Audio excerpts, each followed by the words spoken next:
morals, a moral is a rule regarding human behavior.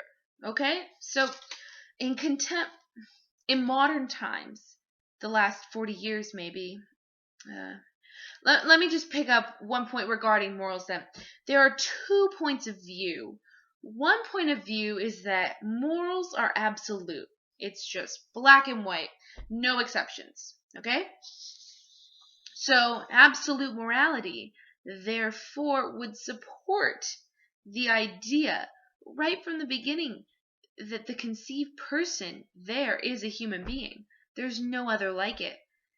In more recent years, religious people have devoted something called ethical relativism. Ethical relativism. Another word for it is situational ethics. All right.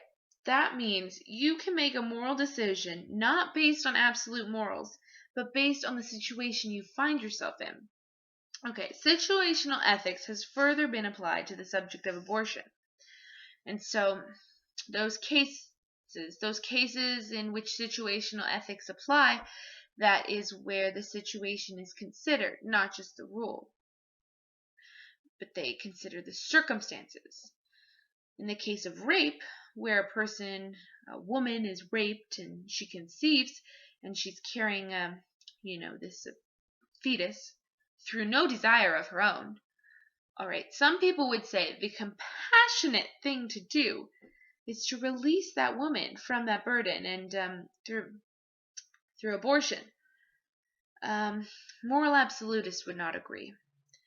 Anyways, so then another exception would be in the case of I'm trying to remember. There are two more. Well, okay.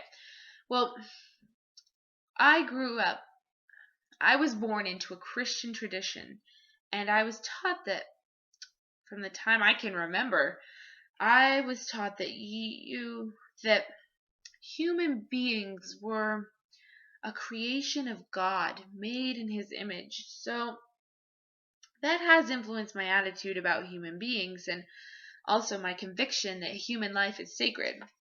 And so I tend to think that when an abortion takes place, it would be better if it did not take place, and that we wish that it would not take place. But I know there are circumstances where it does, and there are some very difficult decisions that people face about that issue. And abortion is it's a topic that you have to cover. It's too large in both our moral history and our legal history to not address it. Most of the time, we're looking at it from a legal standpoint. So, looking at the United States Supreme Court case law and sort of how states have responded to that. But there's this huge background behind the law, which are people's actual stories, morality and ethics. And my experience in trying to teach this area in my bioethics and law class is that students generally are just hesitant to talk about it.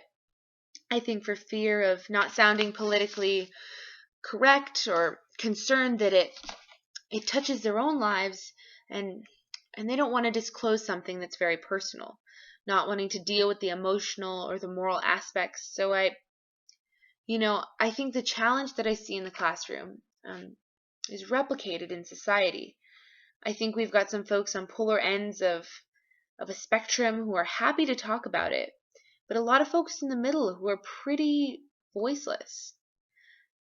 I think that from the medicine side of it, it's what's always interested me and fascinated me about medicine is the relational aspect, the way in which healthcare providers interface with real people.